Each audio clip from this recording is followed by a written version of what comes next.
Bonjour Oscar Sisto. Bonjour. Je ne vous cache pas que c'est un véritable plaisir pour moi de vous recevoir parce que bien évidemment, comme beaucoup de téléspectateurs, je vous regardais dans la Star Academy sur TF1. Je me souviens de vos cours de théâtre mémorables et vous avez une très grande carrière puisque vous êtes aussi acteur, metteur en scène, coach, directeur de votre établissement de théâtre, l'Académie de l'acteur. Prochainement, les téléspectateurs auront la chance de vous découvrir à nouveau à la télévision. Vous allez faire votre comeback télé sur Énergie 12, c'est bien ça? Oui, Bon, est-ce que vous êtes prêt à vous confier en toute intimité, Oscar? je suis prêt. Allez, on y va.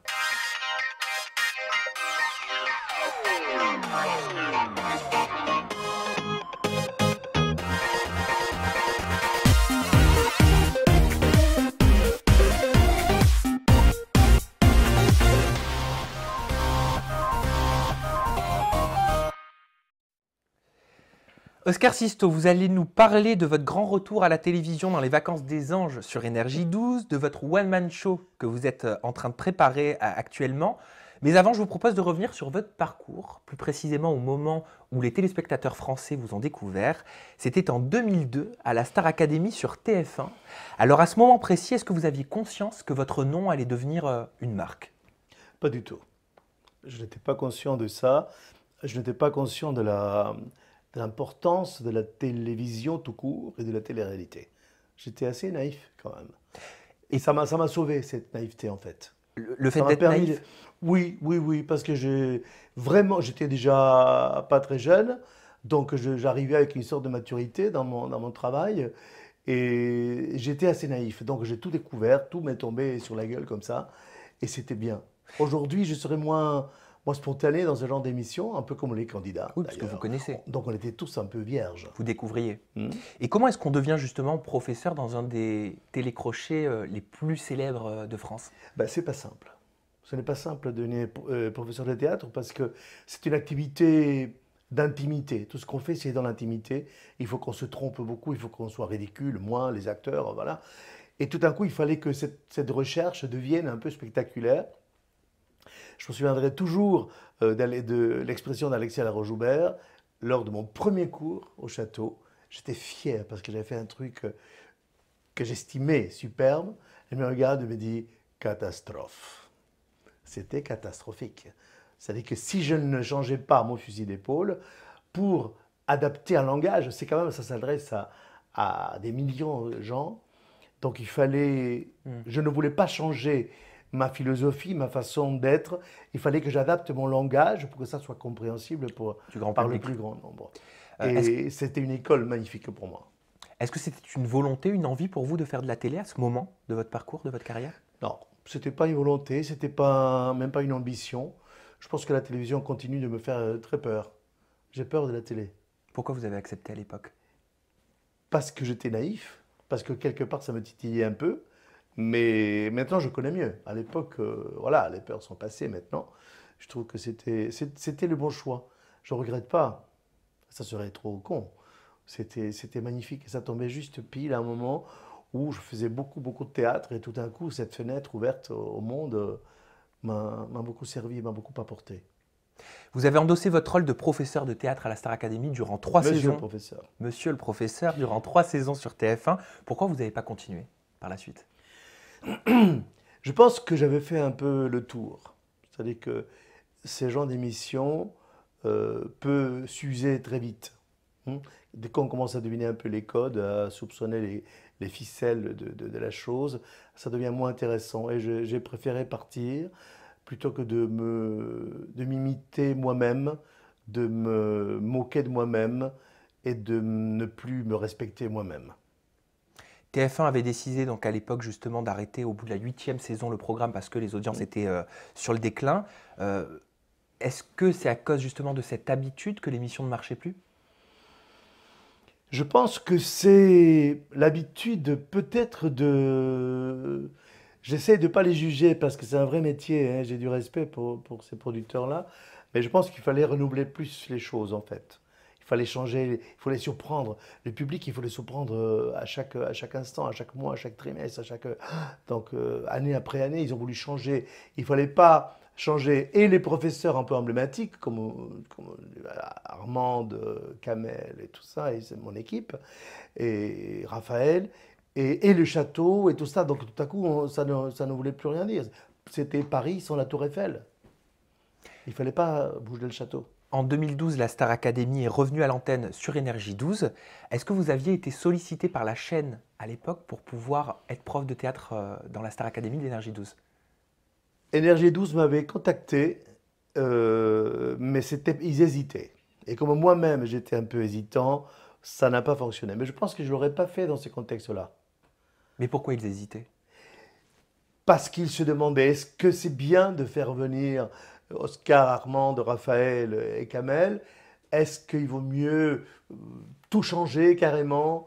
Et en fait, il y a des choses que... Moi, j'ai trouvé ça bien, hein. Moi, je regardais un peu, je trouvais ça bien. J'ai adoré les animateurs, Tonia, comment s'appelle le garçon? Tonya Kinzinger, Mathieu Delormeau. Mathieu. Fantastiques, ils étaient, fantastiques. Mais ce n'était plus la Starac. Et ça n'a pas vraiment marché. Si vous aviez été présent, est-ce que vous pensez que les audiences auraient été meilleures? Je n'oserais pas dire ça comme ça. Je pense qu'ils avaient beaucoup moins de moyens. Ça, c'est comme partout, que ce soit au théâtre ou à l'opéra. Si vous n'avez pas les moyens de faire des mises en scène comme vous les rêvez, vous ne pouvez pas réaliser. Donc, ils avaient des idées, mais ils n'avaient pas autant de moyens. Je pense que c'était une question d'argent. Ça coûte très cher, ce genre d'émission. Il se murmure que la Star Academy pourrait revenir à l'antenne, donc non pas sur Énergie 12, mais sur une chaîne de la TNT prochainement. Si on vous approche, Oscar, vous dites quoi? Je dis oui. C'est vrai? Oui. Star Academy, quelque part, c'est le précurseur des télécrochets. Oui. Quel regard vous portez sur un programme comme The Voice, qui est le nouveau programme emblématique de TF1 aujourd'hui? Moi, en fait, ce qui m'éclaire par rapport à ce qu'on vit en France, c'est de regarder The Voice un peu dans le monde entier. C'est la même chose partout, en fait. Oui. C'est ça. Donc, et en même temps, il y a parfois, par exemple, au Mexique, ça s'appelle Donne-moi ta voix, Dame tu voz, quelque chose comme ça. Ils ont adapté. Et j'ai rencontré des gens dans la rue qui me disent voilà, je regarde The Voice, ils regardent The Voice, je vous jure. Donc, on pense que parce qu'on dit The Voice, nous, que tout le monde sait ce que c'est. Les gens regardent The Voice, ils ne savent pas ce que c'est. Il fallait franciser un peu, je pense que cette portée populaire il doit avoir un pont beaucoup plus clair entre l'émission et les gens. Pourtant, ça marche bien, The Voice, Ça sur marche bien TF1. parce que ça marche bien. Alors, et je pense que le concept, c'est que les chanteurs sont déjà d'un très bon niveau. Ils ne sont pas très jeunes. À la Starac, ils avaient tous 17-18 ans, pour la plupart. C'est vrai. Forcément, à 17 ans, même le plus grand génie, Judy Garland, il y a quand même des défauts. Donc, c'était intéressant de voir comment quelqu'un pouvait progresser. Ça, c'était très touchant. Et le mystère de la chose était les cours, quand même, parce qu'on en voyait pas mal et qu'on voyait grandir un artiste. On n'imaginait pas, en fait, parce que genre, oh, on méprise un peu l'artiste, on sent genre, il a du talent, il fait... Non, non, ça demande une discipline énorme. Donc, quand on voyait les pas à suivre, la difficulté des cours et la préparation de ces jeunes, tout à coup, on le respectait. Je pense que c'était ça le point le plus fort de la Star Academy. Vous pourriez être coach dans The Voice? Je pourrais, Vous aimeriez? j'aimerais. TF1 vous a déjà contacté?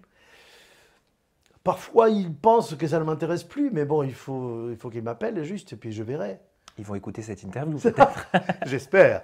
Non, mais moi, j'aime mon travail. Vous savez, donc moi, que ce soit devant les caméras d'une chaîne ou chez moi ou dans mon école, moi, j'aime mon travail, donc ça se ressent.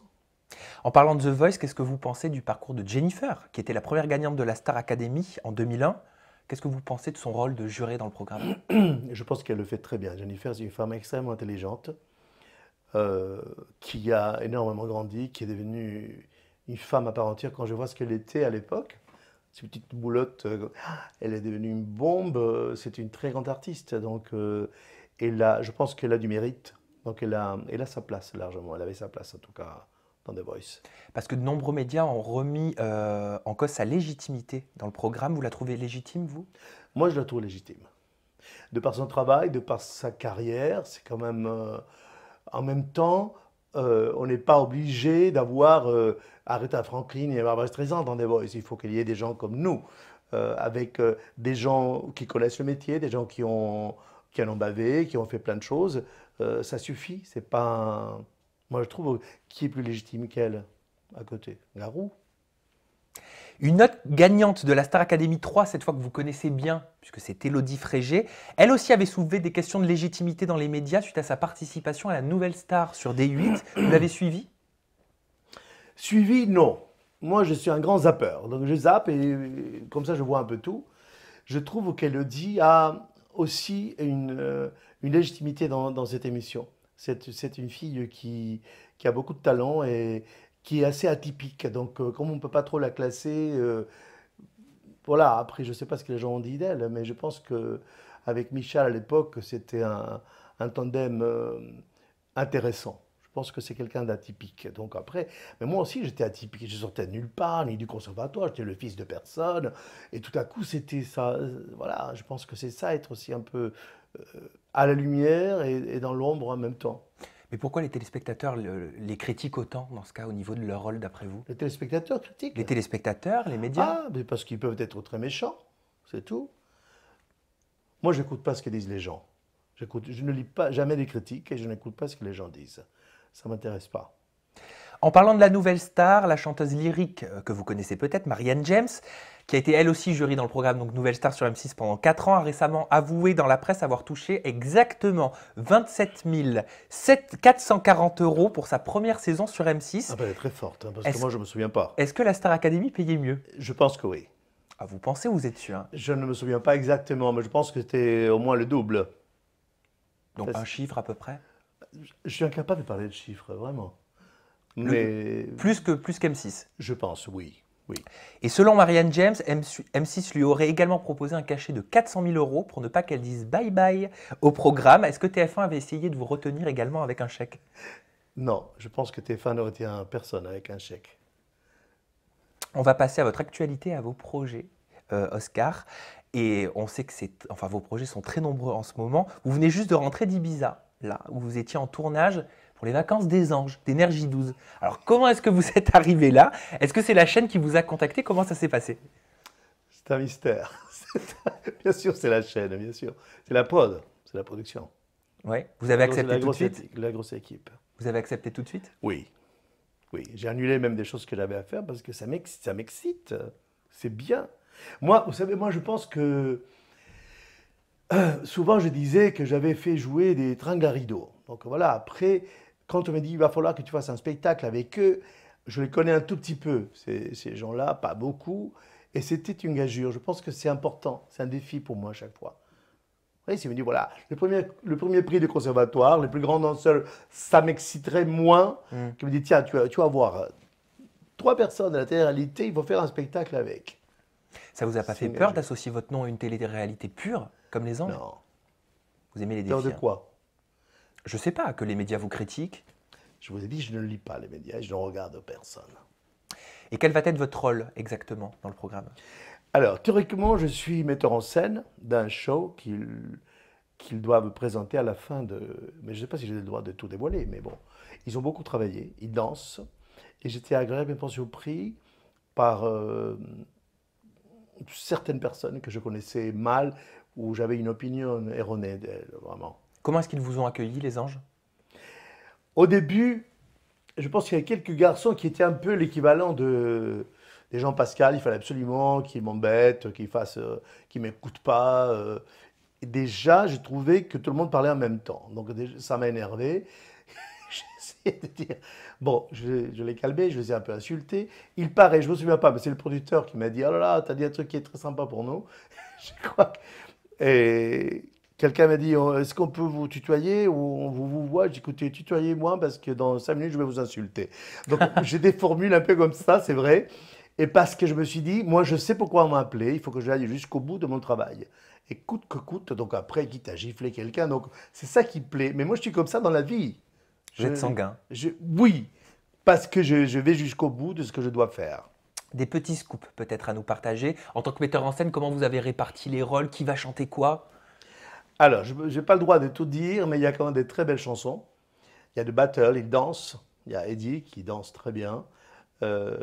Shanna, qui est fantastique. Je la connaissais pas bien. Je trouvais cette femme intéressante, belle.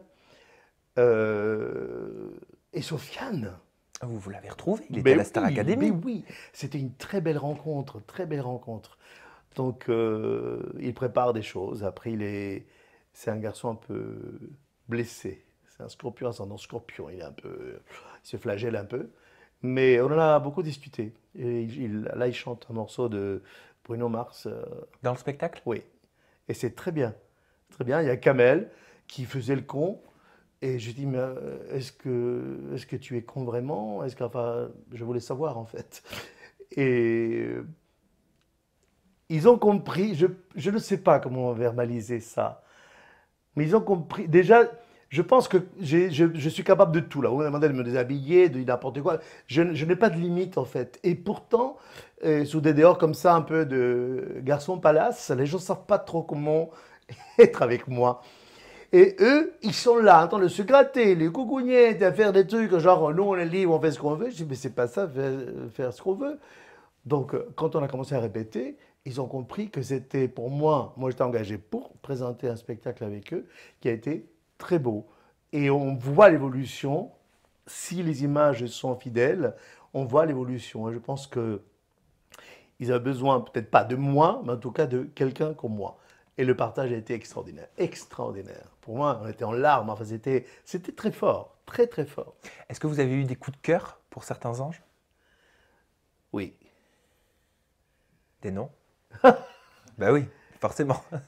Oui, mais écoutez, moi je trouve que Sofiane m'a beaucoup attendri, même si je pense qu'il faut qu'il arrête de faire cette émission. et Pourquoi? qu'il- Parce qu'il n'est pas qu'un ange. C'est un vrai artiste. Vous pensez qu'il a plus de talent? Je pense qu'il a plus de talent que ça. En tout cas, il ne peut pas développer son talent dans ces contextes-là. Ça, j'ai trouvé Raphaël assez touchant, très touchant, à gifler au début et touchant à la fin. Voilà. Après, les autres, ils sont là, ils font des trucs, mais Bah, contrario, justement, qui vous a donné du fil à retordre? Vivian. Voilà. Et c'est lui, en fait, que j'ai dit, est-ce que tu es con? Tu m'appelles pour dire je suis con et tu joues le con et tu t'imites à toi-même. Qu'est-ce qui se passe? Je dis, c'est pas... Ça s'est passé comment avec Vivian, l'entente? Au début, pas bien. Au début, pas bien. Il vous en a Et fait baver. il m'en faut plus. Mais j'ai un peu souffert, à vrai dire, parce que j'avais peu de temps, en fait. En 3 jours, il fallait faire des choses. Et après, il m'a pris dans ses bras, il m'a dit, vous êtes un grand monsieur. Quand il a caché mon micro, il m'a dit, j'ai- on n'aurait pas pu faire ce qu'on a fait sans vous. Et il me vous voit jusqu'à la fin. Et puis, il s'excusait presque d'avoir été un peu petit con.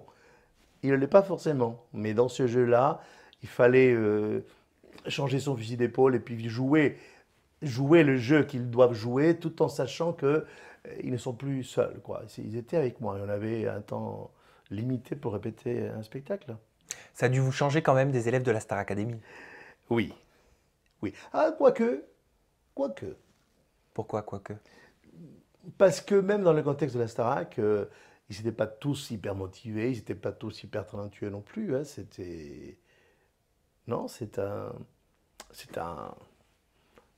une troupe, une grappe des gens, certains très motivés, d'autres motivés sans talent, d'autres très talentueux et qui ne sont pas motivés. Enfin, c'est pas évident. C'est pas évident, mais même dans le contexte de mon école, j'ai les mêmes problèmes, hein. J'ai les mêmes problèmes, hein. Je pense que les jeunes aujourd'hui sont un peu perdus.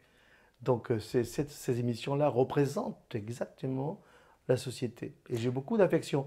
Je zappe parfois, hein. Je dis, moi, j'aime Shakespeare, hein, mais ça ne me dérange pas de regarder les anges de la télé-réalité. Ça m'amuse. Et je vois, sociologiquement, c'est très important de voir comment, dans ce genre d'émission, il y a une sorte ces personnalités peuvent se développer. Je pense que ça reflète quelque chose d'important, malgré tout. Je ne juge pas. Qu'est-ce que vous pensez concrètement de ces candidats qui font de la télé-réalité sans avoir forcément un talent? Je pense qu'avoir été choisi parce qu'on a une belle gueule ou des beaux mollets ou un beau cul, c'est déjà avoir un talent. De nombreux animateurs et personnalités rejoignent la rentrée la chaîne Énergie 12. Est-ce que vous allez en faire partie? On peut se poser la question, étant donné que vous allez apparaître sur Énergie 12 prochainement. Je fais une petite apparition en guest, mais c'est une chaîne qui m'intéresse en fait. Il y a quelque chose, il y a une dynamique qui me plairait bien. de côtoyer vraiment avec une émission qui m'intéresse. Mais qui sont c'est Castaldi et Davido. Exactement, Benjamin Castaldi, Valérie Damido. Qu'est-ce que vous pensez de leur choix, de ce changement de chaîne, ce changement de cap? Je pense que Benjamin, c'est un homme d'affaires. Donc, à mon avis, il doit avoir des sérieuses raisons pour l'avoir fait. Et c'est bien. C'est quelqu'un qui fait extrêmement bien son métier. Et Valérie, c'est une comédienne. Elle est tellement touchante. Je pense que je la suivrai où qu'elle aille. Donc, c'est un bon choix. Ça va donner quelque chose de différent. Énergie. Vous aimeriez avoir votre propre émission sur Énergie 12? Je ne sais pas, je me tâte. Qu'est-ce que ça pourrait Il être? était question, je ne sais pas, mais Du on m'a théâtre? proposé, hein. Oui, mais adapté au grand public, une sorte de Starac avec le théâtre, avec des grosses vedettes de cinéma qui seraient en contact avec des jeunes comédiens. Un truc, pas un Une télo, sorte de mais masterclass. oui, mais encore plus amusante, comme des cours ouverts. Je pense que j'avais parlé avec Alexia Laroche-Joubert à l'époque. Ça peut m'intéresser. Oscar Sisto, vous êtes actuellement également en pleine écriture de votre one-man show. Les téléspectateurs ne vous attendent pas forcément, hein, sur le domaine de l'humour. Pourquoi ce choix? Les spectateurs n'attendent rien. Il faut juste leur proposer des choses. J'ai déjà joué plusieurs fois. Je suis sur 2 projets, des pièces et un monologue. Ce n'est pas un one-man show, c'est une pièce de théâtre. C'est une pièce tirée d'un roman d'un Anglais. Et l'intéressant, c'est que ce type, mon personnage, en fait, en anglais s'appelle... Oh là, j'ai déjà oublié. En français, ça s'appelle J'ai toujours rêvé d'être célèbre. Et étant donné que ça nous tombe un peu dessus, cette espèce de médiatisation, on ne veut pas dire autre chose, ce personnage, c'est un prof d'anglais qui vit en fin fond du Sussex en Angleterre et qui devient extrêmement célèbre. Mais extrêmement célèbre. En fait, il n'y en a rien à foutre. À un moment donné, il claque la porte et il quitte tout. Mais suite à un petit mensonge, et c'est lié à la télé, au journalisme, et tout à coup, ça a fait boule de neige et ce type devient hyper célèbre à 50 ans, alors que c'était son rêve d'enfant.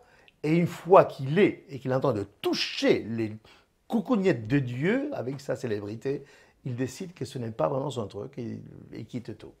Donc je trouvais que le thème était intéressant de par mon parcours tout petit télévisuel. Je me dis tiens, pourquoi pas dire au théâtre, c'est un superbe écrivain, hein, John O'Farrell, en anglais qui a beaucoup écrit pour des spectacles de one man, des stand-up. Voilà. Mais en fait, c'est parce que depuis 5 ans, je travaille avec Jamel Debbouze, je suis dans le Marrakech du Rire avec lui. Donc, Exact. j'ai créé des ateliers là-bas avec des Marocains d'écriture et de jeu pendant le Marrakech du Rire. Donc, je trouve que c'est important de prouver que soit un sketch, soit un spectacle, il faut que ça parte d'une histoire, d'une écriture, vraiment. Vous Et serez on tout seul sur s'improvise scène? pas. Oui, pour ce spectacle-là, oui, je suis seul. Je chante aussi. Jamel vous a inspiré? Vous avez travaillé un petit peu avec lui? Je l'adore, Jamel, il m'inspire tout le temps. Oui, c'est un duende, c'est un prince, hein. Est-ce qu'on a J'aime une beaucoup. date pour venir vous applaudir? Pas tout de suite, mais dès que j'en aurai, je vous appelle. Eh bien, avec plaisir. Oscar Sisto, merci d'avoir choisi en toute intimité et public pour partager avec nous votre actualité et vos projets. À la maison, derrière votre ordinateur, votre smartphone, vous n'hésitez pas à partager l'info du jour. Oscar Sisto dans les vacances des anges sur Énergie 12. Vous en parlez avec vos amis, votre famille, vos collègues de travail autour de la machine à café. Nous, on se retrouve vendredi prochain pour la dernière de la saison sur public.fr. Ciao.